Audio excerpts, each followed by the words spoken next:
Çoxları deyir ki, futbolda danışılmış oyunlar var. Danışılmış oyunları bilirlər. Məsəl üçün, hakimi görürlər, hakimi alırlar, hakim edir. Ümumiyyətlə, bir hakim oyunun nəticəsinə təsir edə bilər, yoxsa yox. Məsələn, sənsən, Azərbaycan çempionatının bir oyununu aparsan.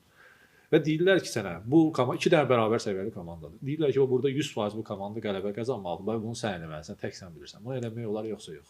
Yox, hər bir nəticəni belə deyək də, hər bir yəni qərarı meydanda istədiyin kimi belə deyək də gətirə bilərsən. Amma yəni bundan sonra isə bu təbii ki, yəqin yox, yəni 100% sənin sonuncu oyunun ola bilər.